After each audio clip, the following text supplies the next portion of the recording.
learned and get your feedback. Just a little housekeeping. We got a lot of people here, so this is how we're gonna play it. Please stay on mute for now during the presentation, and feel free to submit questions using the Q&A functionality. And this is a feature of Google Meet that's located at the bottom right of your screen. There's under the activities item.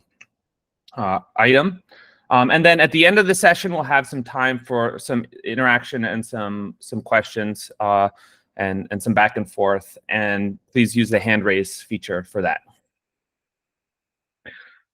Cool, so let's dive into it. First, a little bit about our company, Earthmover. Earthmover is a public benefit corporation devoted to the mission of empowering people to use scientific data to solve humanity's greatest challenges. So our team combines experienced Earth system scientists, folks like myself and my co-founder, Joe Hammond, open source community leaders, as well as experienced engineers from top companies who have spent their careers building production-grade data infrastructure and data systems. So our company has a unique understanding of the challenges that come with working with scientific data in the cloud. Our team works heavily on the open source Pangeo software ecosystem. So in particular, we're the company that employs the largest number of maintainers of both Xarray and Zarr. And so you'll see both of those packages featured heavily in this demo. Xarray is a analytics library for multidimensional arrays. Allows really fast and easy querying of rich, complex, multidimensional scientific data. And Zarr is a chunked, compressed storage format used for storing petabyte scale or smaller, but up to petabyte scale, massive scientific data sets, and it works great in the cloud. In addition to working on that stuff, our company builds a product, Array Lake, which is a scientific data lake platform that you can use as a central source of truth for your organization's Zarr or multidimensional array data. So Array Lake is a software as a service platform that sits on top of object storage and provides a bunch of additional benefits, starting from a high performance data cloud native data access API based on Zarr, extending that support to all of the major array data file formats like netcdf, HDF, GRIB, and then out of the box provides data catalog, metadata search, access controls, ACID transactions for updating your data safely, and a data versioning system. And so, this is the tool that Joe and I wish we had had for all these many years of storing Zarr data directly in object storage. It's something that's really made it a lot easier for us to do this kind of work at scale. And so we'd love to tell you more about it if you're interested. And I'll feature a little bit of Array Lake in this demo, although most of the things I'm going to show today work just fine without Array Lake, just storing your Zarr data wherever you want.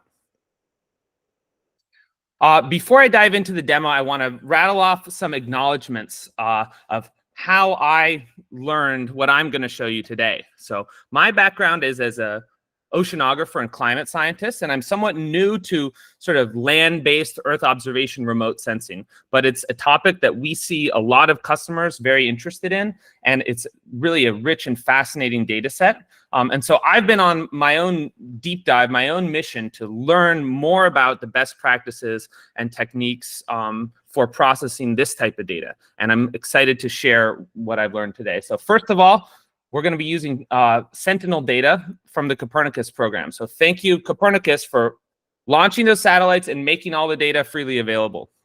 We're going to be using AWS open data to load as our source for a lot of that data. So thank you, AWS, for making that data available in the cloud. We're going to be using cloud-native geospatial formats like COG and STAC. So thanks to the cloud-native geospatial community for developing those amazing technologies. We're going to be querying STAC spatial temporal asset catalog APIs. And so thanks to Element 84 and Development C for running these expensive stack API servers that we can just query freely. We're going to be using Xarray and Zarr heavily in this demo. So thanks to the Pangeo community for working on those amazing tools. We're going to be using software from the Open Data Cube project. So thanks to Open Data Cube for providing all of that amazing stuff. And in particular, I want to thank Alex Leaf and Kirill for their help and teaching me a lot about how to do this stuff. We want to thank our valued customer Silvera, who kind of inspired us to explore this topic. And I also want to thank Lithops, Modal, and Coiled for making serverless so easy, way easier than it used to be. Okay, so that's the front matter. Let's dive into what we're here to learn. So what are data cubes? Okay, I think of data cubes as the sort of gold standard for analysis-ready data of Earth observations. In a data cube, we have all of our Earth system variables of interest laid out on a regular spatial temporal grid.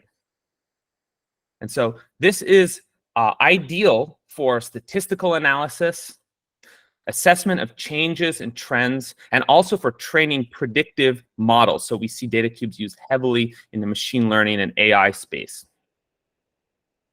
These data cubes can potentially reach petabytes in size if you're covering a large area. And if you're familiar with like the different levels of remote sensing processing, you can think of data cubes as some form of level 4 data. So this is a great visualization from this paper by Mahecha et al. From 2020 that also lays out a really nice introduction and overview of sort of the theory of data cubes and data cube analytics. So a lot of organizations want to have data cubes, want to create data cubes for different applications in analytics and machine learning. But the problem is this is not how our Earth observation data are really distributed by the data providers. The way we get Earth observation data is as millions of individual satellite scenes stored in individual files. And we've made huge strides in this technology space over the past decade and how we store and distribute that data. So now we have formats like COG, Cloud Optimized GeoTIFF, that make it really easy to load those scenes. And then we have technologies like Stack that make it really easy to query and find scenes that we want that align with a region of interest. But the fact remains that as long as the data is stored in this way, this is what you might call level 2 data, we have no guarantee that those scenes are aligned or harmonized in any sort of cube-like way. And so there's a data processing step that has to happen to go from these millions of individual scenes to an actual harmonized data cube that's ready for analysis. And that's what we're going to describe doing today. What's the pipeline for doing that? And so we think that Zarr and Xarray are really ideal for working with these data cubes. Zarr is an open source cloud native format, and it allows you to store a single array, single logical object spread over many different objects or files within your storage device. So there's really no limit to the size of these Zarr arrays. We know folks in the bioinformatics space who capture microscopy images that are petabytes in size, and those are all living in a single Zarr array. It's also really easy to read and write Zarr in parallel, which really helps with processing in the cloud. So we can build up these data cubes using parallel distributed processing quite easily. And then when we pair Zarr with Xarray, we really get a rich query engine and API to analyze those cubes, which understands the space and time coordinates. Another reason that we like to get our data into Zarr format and work with it in Xarray is that this format pairs really well with machine learning. So if you're trying to train an AI model on your data cube data, Zarr can provide a really high throughput way to load that data into, say, PyTorch or TensorFlow or something like that.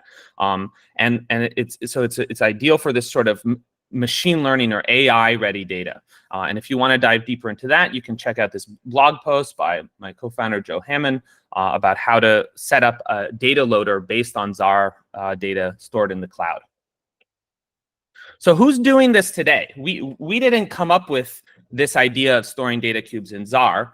This is a pattern that we see from many users out there in the wild. On the public sector side, the European Space Agency and ECMWF are both building these sort of data cubes and using those as a location of analysis-ready data for their communities of users. And then on the private sector side, you mentioned Silvera. Also, we know that Pachama is a company that stores these sort of data cubes in Zarr for analysis work. And so, this is an increasingly popular pattern we see teams adopting, and we want to try and give some best practices and, help folks figure out how to efficiently build and maintain these sort of data cubes. So let's dive into it. What I'm going to do is start by showing what are the basic blocks of how you construct a data cube in Zarr format. And in fact, before doing that, I want to show you what the end result of this process might look like by actually pulling up one of these data cubes that's already been created in Zarr, and we'll go through and we'll look at some of the data. So I'm going to stop presenting here, and I'm going to switch over to a Jupyter notebook, and I'm going to show you what one of these finished data cubes looks like.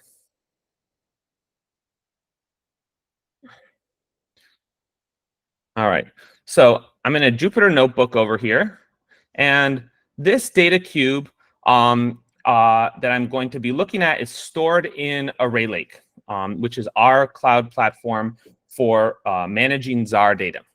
So I'll open up the Array Lake view onto this data cube. So this is a data cube of the entire continent of South America. See, we've got a couple different dimensions: latitude, longitude, and time and band. So I'll dig into this array. This is my big array here. We can see it's really large spatial extent. This one has only got one time step in it, but I could easily add more if I wanted.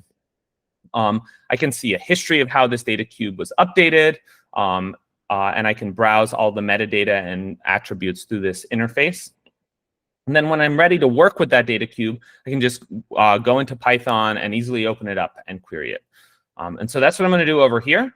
I've connected to Array Lake, and I've got this, I'm connected to this repo where this data cube lives. And we're going to have a look at some of the metadata for the array that we're looking at. So this is a Zarr array that has a big data cube stored in it. It's a 240 gigabyte array, so it's pretty large. And it's chunked in a particular way that's optimized for this data pipeline. And you can see it's also relatively sparse. Only about half of the chunks have been written, and that's because the other chunks that in the data cube are over the ocean, and so we didn't bother to write them. And later on in the demo, I'll explain how we built this, but first let's just open it up and show what it looks like in Xarray. So here is one of these data cubes as a Xarray data set. Here, the main data variable we have is RGB median, and it has 4 dimensions: time, latitude, longitude, and band. We can look at that chunking. We can see how that is stored on disk. Now, one gap in this ecosystem is on data visualization.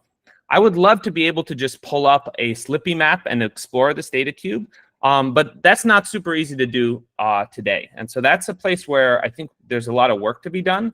What this is optimized for is analytics. So just to give you a quick view of what it looks like to load up some patches from this data cube, I'm just going to define a couple interesting slices in terms of latitude and longitude ranges from different places in South America. And then we'll just pull those up. And we can see we can load each one of those slices in a couple hundred milliseconds, load them into memory really quickly and efficiently. And now we can just plot them with our standard scientific Python plotting tools. So here's a nice patch from the Atacama Desert in Chile. Here's the area near Bariloche in Argentina. And the way I built this, I'm masking out all values that are not vegetation. This was just my choice in how I process the data. Here's a nice little view over the Amazon rainforest. We can see we've tried to eliminate clouds, but with the temporal resolution here, we still have some traces of clouds in this image. And then finally, an agricultural field in Argentina from South America. And so from this data cube, we can just super quickly and easily, essentially instantaneously pull out any of these patches that we want and also process over the entire data cube. And that's what I've done here. I've done this, I've computed a lower resolution reduced version of this data set to just show what the full South American image looks like from this data cube. And I did that by using Dask. Took a minute or two, so I'm not running it live. But just to show, we have the full continent here. We have all this data now at our fingertips. So this is what many organizations are searching for, to have this type of analysis-ready data at their fingertips for use in various pipelines or dashboards or applications. So now I'm going to explain how we build something like this. Okay, so I'm going to switch over back to my slides.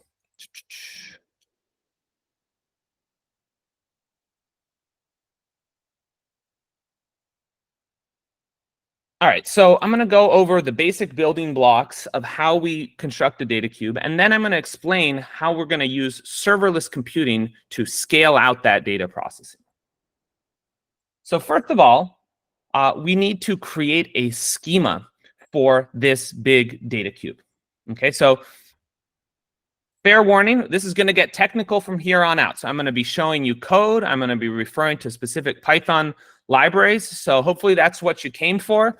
But if not, I'll try to hit the highlights and explain, what this code is actually for. So here what we're doing is we're using some code from the Open Data Cube project to go from a geobox, which is exactly what it sounds like. It's an abstraction that describes a rectangle within the Earth with a particular spatial resolution and coordinate reference system. And we're taking that and we're converting that to an X-array data set. And Open Data Cube has some utilities that make that really easy.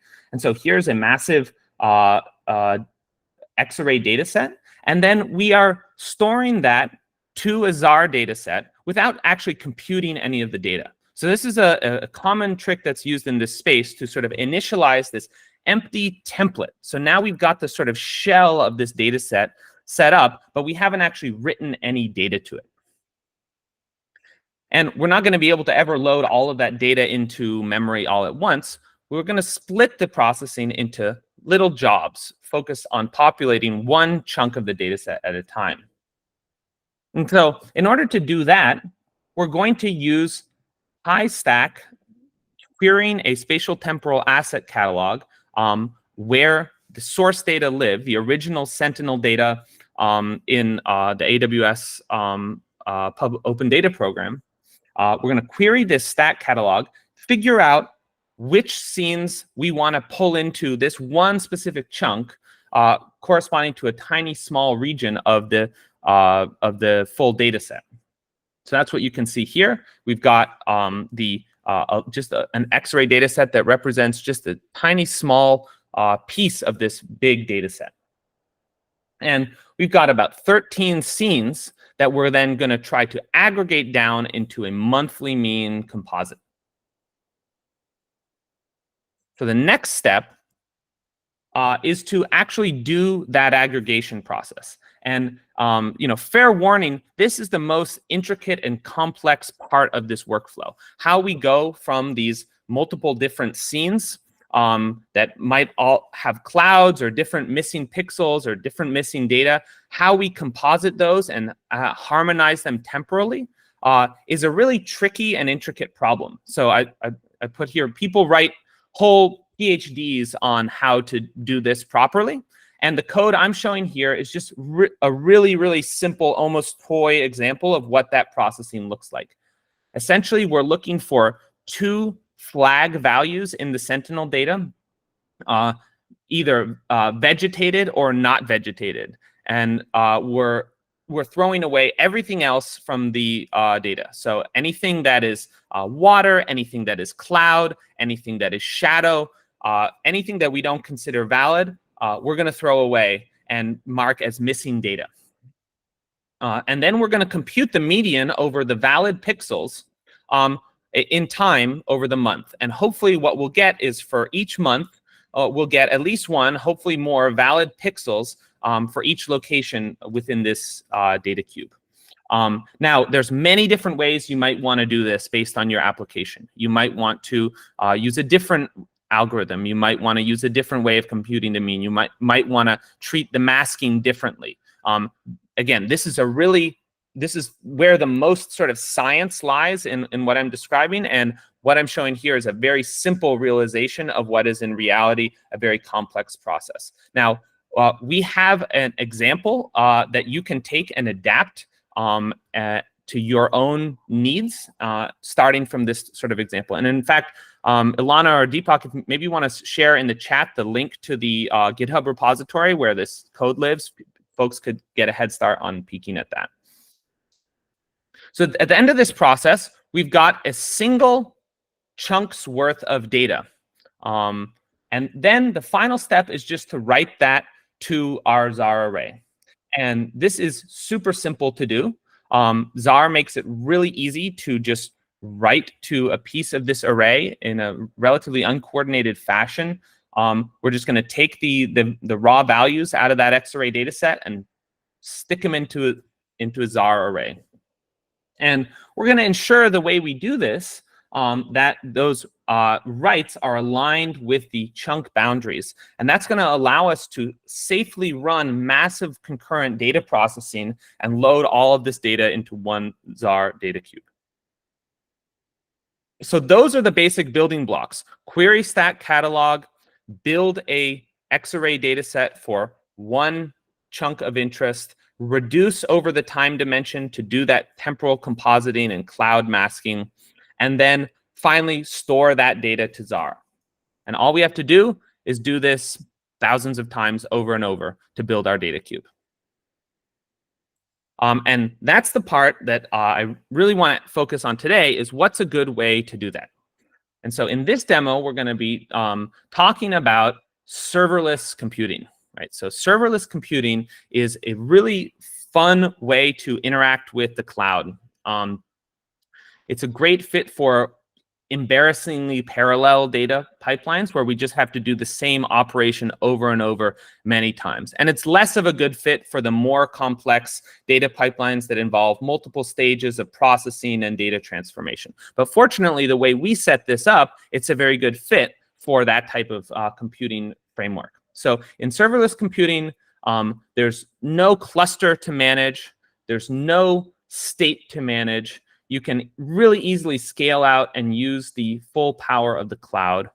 It's a great thing to pair with object storage. And you can launch all of these jobs just from your laptop without having to manage any infrastructure. So let me give you an overview of what our pipeline is going to look like. We're going to run this pipeline from a coordination node. And that can be any computer that's connected to the internet. In this case, it's just going to be my laptop. But you could put that inside a CI environment. You could put that in a container. It's very flexible how you would do that. And that coordination node is going to initialize this data set. So I showed that example of creating a template data set for the data cube. We're going to do that from the coordination node. And then the coordination node is going to spawn all of these chunk processing jobs. And those chunk processing jobs, their job is to do exactly what I showed in the previous section. Query the stack API, bring in the data for that one chunk, do the data processing to produce that one piece of harmonized data, and then stick it into the Zarr data set. And this can run in parallel over as many workers as we can muster. Then we're just going to wait for those jobs to finish, and then our data cube is built. So in developing this example, we looked at 3 different serverless frameworks. for running this type of code. And so the example that we shared with you has an option to deploy this pipeline against these 3 different frameworks. And I'll have to say, serverless computing is way easier than it used to be, even just a couple of years ago. If you wanted to use serverless a couple years ago, you had to interact directly with a service like AWS Lambda. And now we have a lot of great choices that make this experience way, way easier for the user. So from a developer's point of view, all of these platforms feel pretty similar. We just write a function locally, and then we tag it somehow or decorate it or submit it, and then it just goes off and runs in the cloud over and over. And we don't have to manage a cluster. We don't have to manage containers. They just kind of work. And that's a really great experience. That's a long way from, again, from where things were in the past. So to demonstrate how you might put this together, we've created a sample application, a demo for you to interact with. And if you wish, you can use this through a command line script. So here's the sort of overview of what this script does. And I don't expect you to read every option here, but the basic idea is you just specify a space-time bounding box. You say which bands you want to have processed. You pick a serverless backend, and you pick a storage backend. And for storage backend, we can use Array Lake to store that data cube. We can also put it into any FSPEC compatible object storage service. And so I'm just going to stop presenting here for 1 second, just walk you through a little bit of this code directly in the GitHub repo. And I believe the link is in the chat. This is, let me pull this up. Yep, here we go. Here's the GitHub repo. So this repo is open source, and it's licensed under Apache 2.0. So go ahead and take it, make it your own, adopt it to your own use cases and applications. Just to be clear, we're not trying to create a new package here or a tool that can be, maintained in an ongoing way. This is just a sort of a one-time dump of, this demo. And the way we would encourage you to interact with it is just fork it and adapt it to your own specific applications. We're not trying to cover every possible usage pattern or use case in this one example. So again, we interact with this through a command line script. And so I'm just going to show you some of this code. So this script is a click application. It's a simple command line application. And the actual code is really pretty simple. We define a configuration for this job. I'm going to zoom this a little bit. Based on those command line parameters, we set up a storage backend based on the specified storage, either Array Lake or using FSPEC. We possibly initialize a new dataset, Zarr dataset, in our target location. We pick the serverless backend we want to run this against. And then we spawn a bunch of jobs and let the serverless framework do its thing. At the end of this, we commit those changes. This is an option that only works in Array Lake. Array Lake supports ACID transactions. So once our pipeline has run completely and we're satisfied that it hasn't errored, we can make a commit and create a snapshot of our data in that state. And this is just a no-op for the other storage backends. All of the geospatial logic in this library lives in a module called lib.py, where we define the configuration for these different jobs, and the sort of business logic for it, creating the Zarr datasets, querying the stat catalog, etc. And then finally, we have these different apps for the different backends. So for example, for Coiled, we have a simple function that just takes our jobs and processes them, mapping over all of the jobs and submitting those to run in the cloud. This is not a fully polished production grade application, but it's also pretty functional and useful in its current state. And so we'd encourage you to try it out. And I'm going to give a little demo now of what it's like to use it. And so I'm just going to make a little baby data cube of my home state of Vermont. So I'll just show you what this execution is like. So I'll just share my terminal now.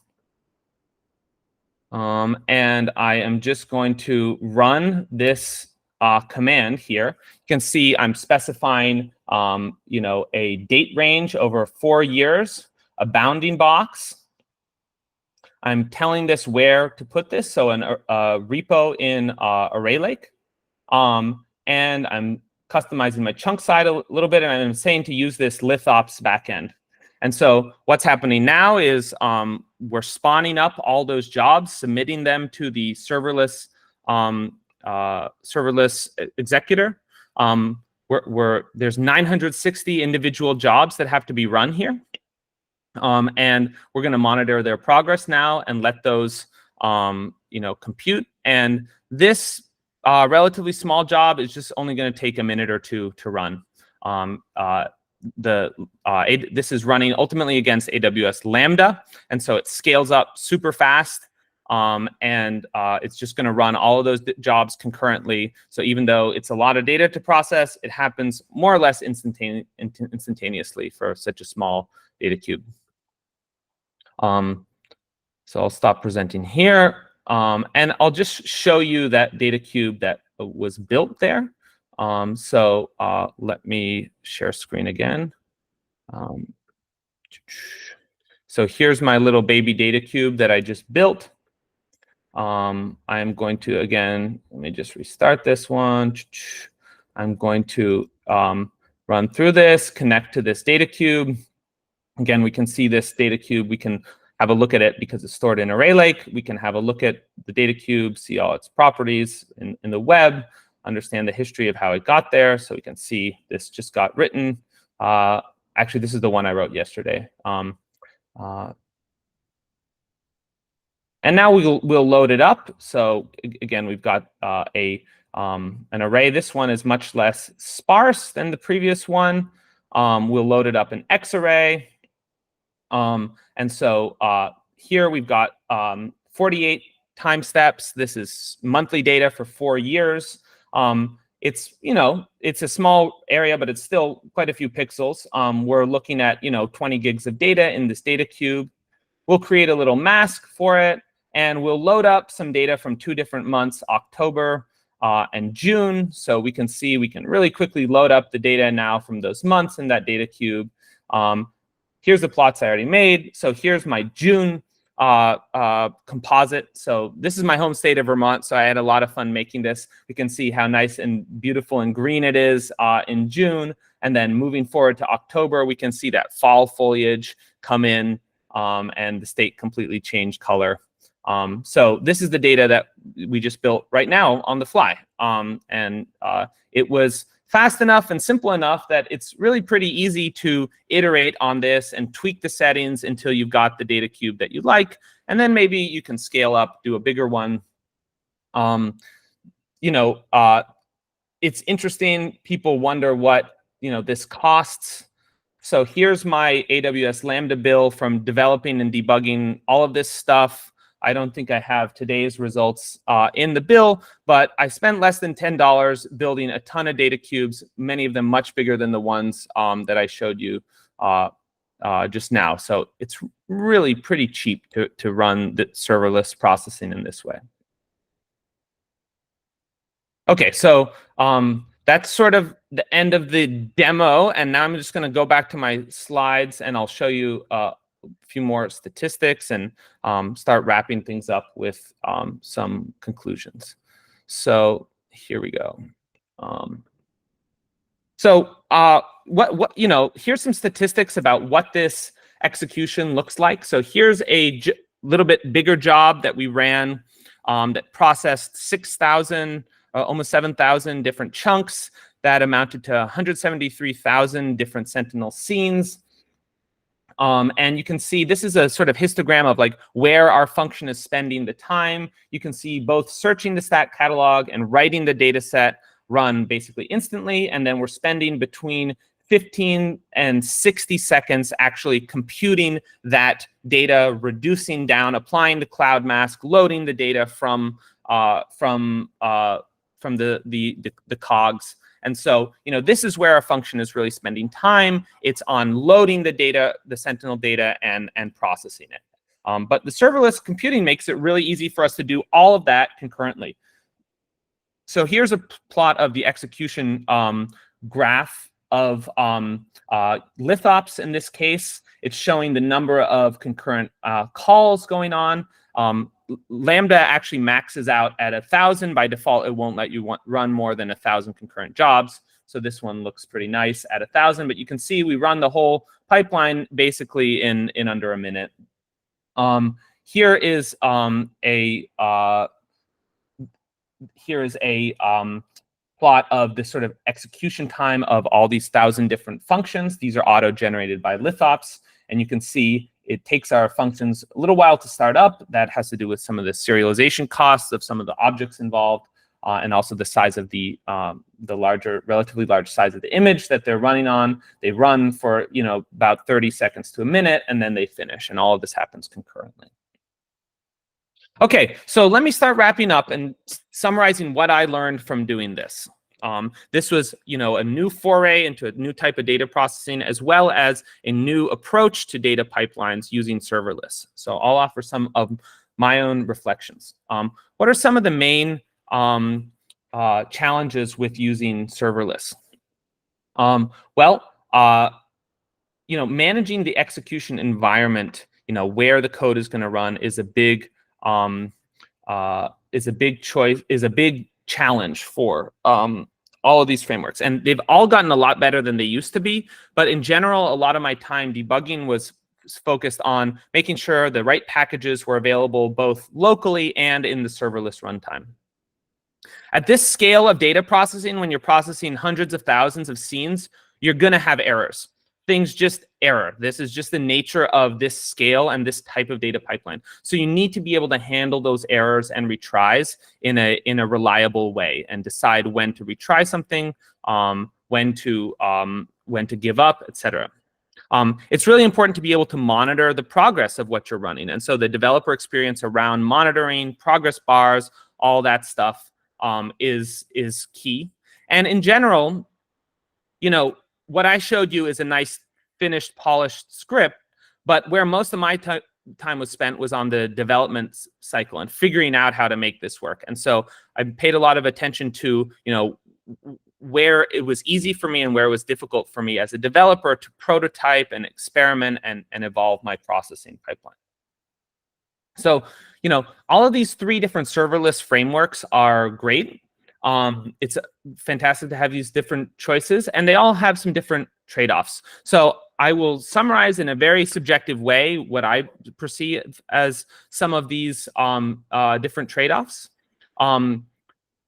Coiled is extremely easy to use, and there's an amazing feature that Coiled has that feels like magic, where we can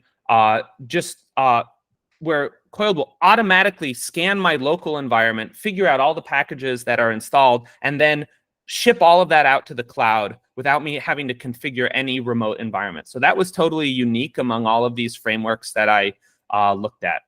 Coiled is also very cost effective. It runs directly on EC2. And so, byte for byte, it's one of the cheapest ways to get this sort of pipeline done. Found some challenges around the costs of serializing these local objects and modules, right? So the way we architected this pipeline is we actually created a library locally that is not shipped as a Python package, and that needs to get somehow bundled up and shipped off to the cloud. And we found some differences between these different frameworks and how efficient they were at doing that. We're still working on getting the retries working properly with Coiled. And we found Coiled has somewhat slower scale up than the other 2 services we experimented with. As for Modal, also very easy to use, really polished product. It doesn't automatically detect the environment, but it does have a really easy and user-friendly way to configure the dependencies and attach them to your serverless function. Modal has some really slick way of serializing this local environment and shipping it up to the cloud that made it the fastest one to spawn jobs by far. And it also scaled up very fast. We're still also figuring out how to fine-tune the retry behavior. We also found a couple bugs along the way in using Modal that we had to work around. And Modal is definitely the most expensive of these options. LithOps is something new. It's completely open source. And it's kind of rough around the edges, but we had a lot of fun playing with it for this demo.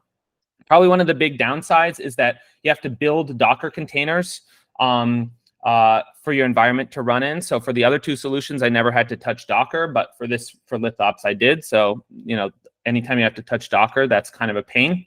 On the other hand, LithOps is super fast to scale up. It's calling AWS Lambda directly, and it's also pretty cost effective. However, we also experience the same issue with LithOps, that it's somewhat slow to serialize the local objects and modules, and that limits the rate at which LithOps can spawn jobs.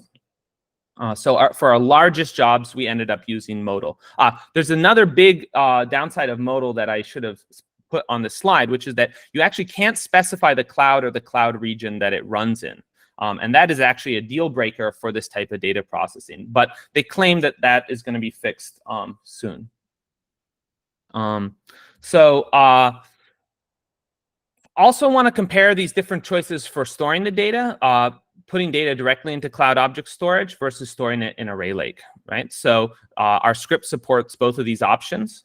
And both Array Lake and cloud object storage have good integration with Xarray and Zarr, and cloud native style performance and scaling. So they both scale out to handle these really large scale reads and writes.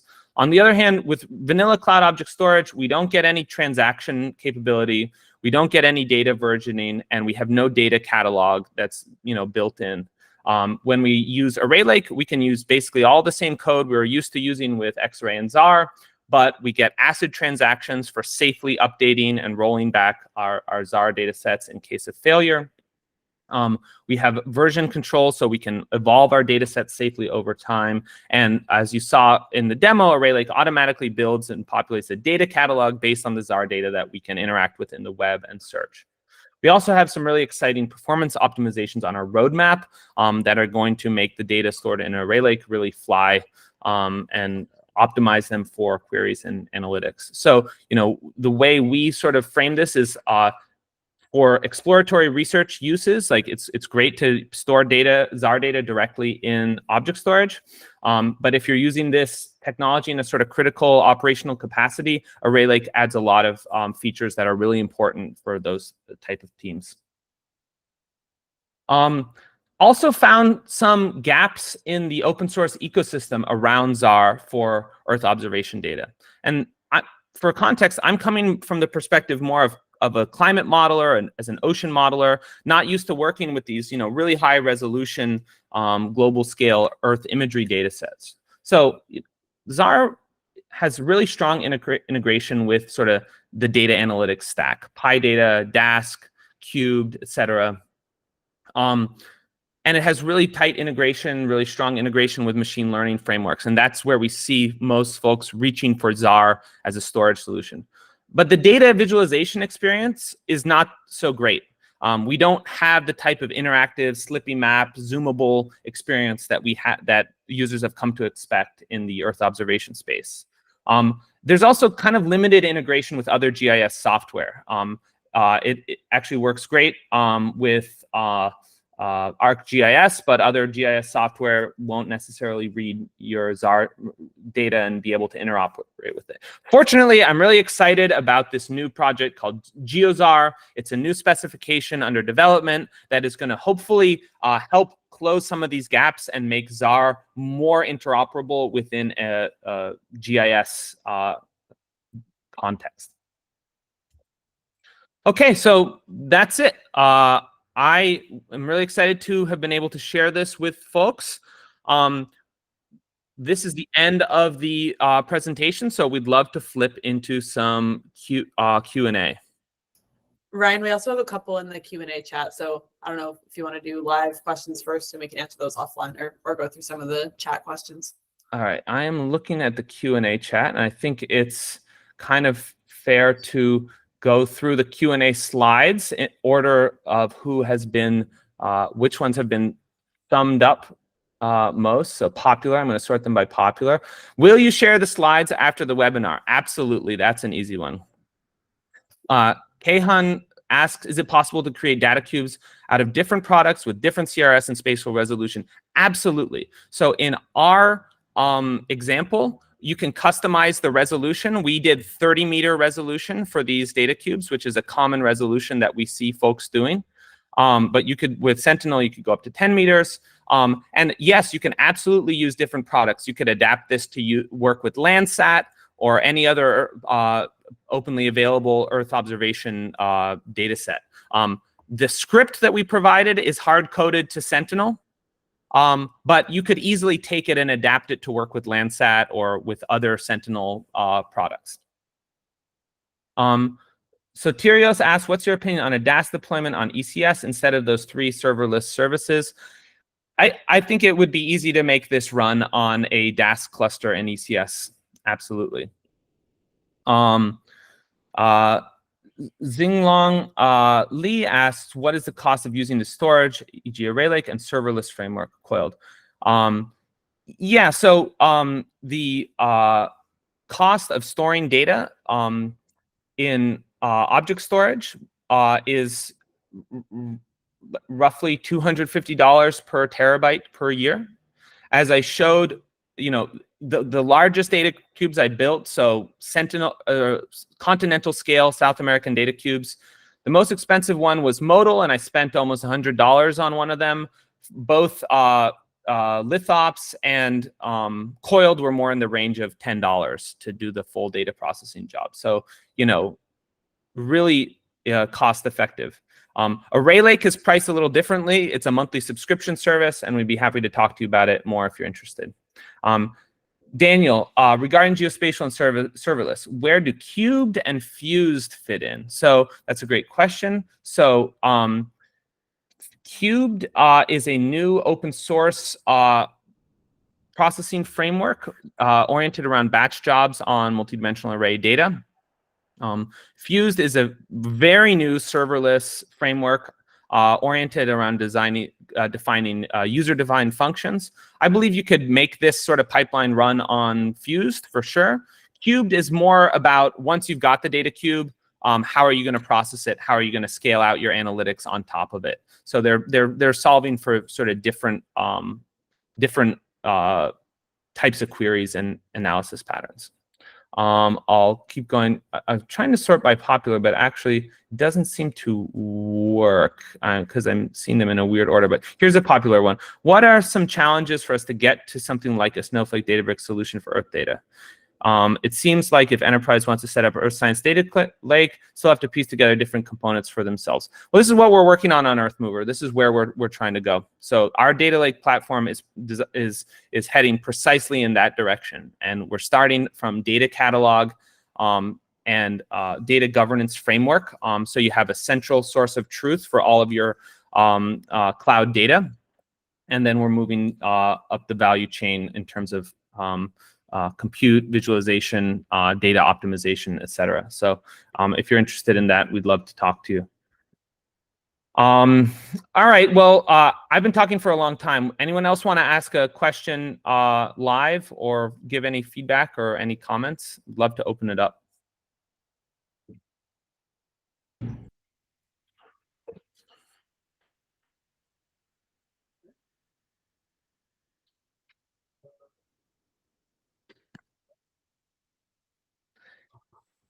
Yeah, go ahead.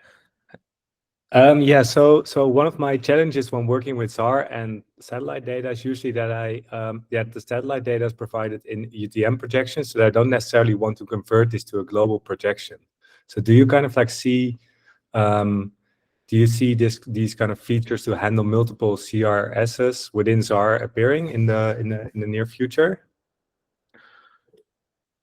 No, I think that the true solution to that problem is to adopt discrete global grid systems. So here is a long thread on the Pangeo discourse about that. So first of all, it's important to realize that like the UTM grid is not the native way Sentinel takes pictures. It's already been regridded onto the UTM grid. So there's nothing holy about the UTM grid. It's a grid that was made up during World War II that we all have to live with. And I see no reason to keep the data on the UTM grid if you're trying to build a data cube. Yes, there's some loss or some error introduced by interpolating, but if you're not changing resolution, that error is really minimal. And the trade-off of having a global coordinate reference system for your whole data cube is huge in terms of the workflow. So when I think about data cubes, I'm assuming we're using a one CRS for the whole data cube. Now, I think the question of what grid to use is a really important one. And I'm just using, the standard sort of lat-lon grid, right? Like the, your standard, WGS 84. Exactly. That is okay. It's relatively isotropic near the equator, but it becomes really distorted near the poles. And so that's typically one where I kind of struggle with when I'm trying to incorporate Zarr into, let's say, a machine learning workflow where you have to feed your model with a consistent shape of arrays, and that you kind of have these really distorted arrays when you go up and down the latitude. So I think where I'd like to be in the future is to be using discrete global grid systems like H3 or HealPix within the context of data cubes for the spatial dimensions, because they really have the most isotropic and even properties over the entire globe. And so that's a place where I think there's some more development needed, but there's some exciting things starting to move there. I'm really excited about the XDGGS package, discrete global grid systems in X-array. Still a long way to go to make this, production ready, but I think that's the right solution to the problem you're talking about, Floris. Okay, thanks. Okay. Any other questions from the audience? I'd go for a mix of two of them. You hear me? Yes. Okay. So Louise asks, what's the advantage of Zarr over COGS? And I ask if we're taking COG data and making Zarr cubes out of it. Do we duplicate the data? And if so, can the Zarr cubes be seen as temporary repurposings of those COGs? That's a great question, and I tried to address it a little bit in the beginning of my talk, right? So I'll go back to this. So we are building a data cube so we can do analytics really fast and scale out our analytics. We are choosing to transform the data to a regular spatial temporal grid. Now, you may not want to do that. I'm not saying you have to use data cubes. What we are saying is we see a lot of people who want to use these harmonized spatial temporal data cubes.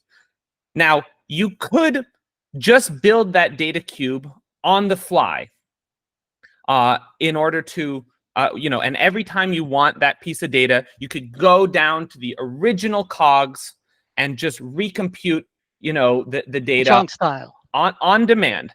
And here I showed here, typically that's going to take, for each individual chunk of this data set, that's going to take somewhere from 20 to 40 seconds, maybe a minute, to materialize that one piece of monthly composite data out of your the original COGs.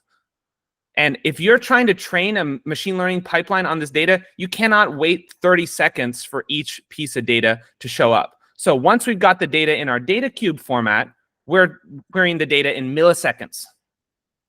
And so so that is why people want to build these harmonized spatial temporal data cubes, because they want to do really demanding analytics.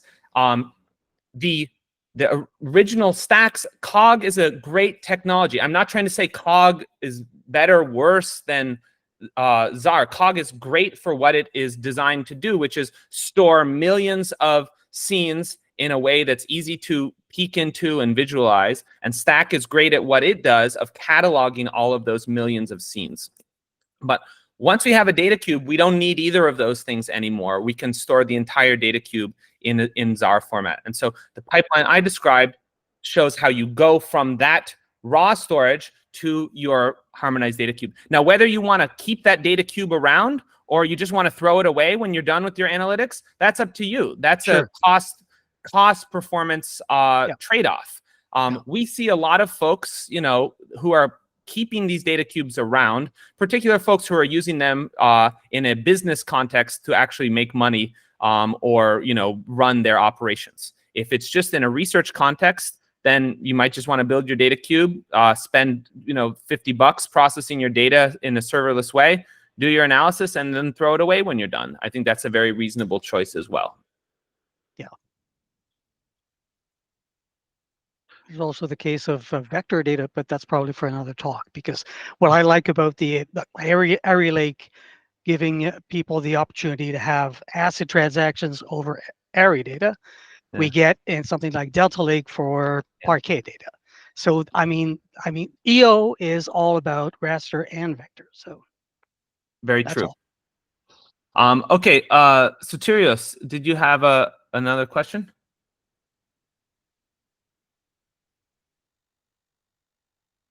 I think you're on mute. Thank you guys for this webinar. This it couldn't have come at a better time because this morning we had a very similar discussion at my company about our storage backend. So the problem we have is with different CRS indeed, because in our tile-based processing is difficult to use just one CRS for the whole globe. So we ended up using smaller cubes. This is not what we like, as a comment to what was said before. But my question is, in a Whittaker smoothing process, is it more efficient to load data from an existing data cube or from a stack of cogs, in your opinion?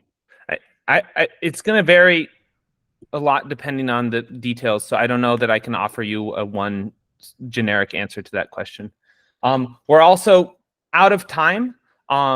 So it's great to have all the questions and all the feedback. We'd be really happy to follow up with you if you have more questions or if you want to discuss this further.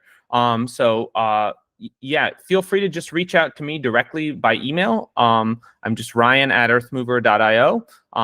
And thanks a lot for joining. We have a lot more of these webinars coming up where we're going to share our views on sort of the best practices for different types of data. Unfortunately, we don't have time for any more questions. So I think we're going to wrap up here. Thanks for your time, everybody.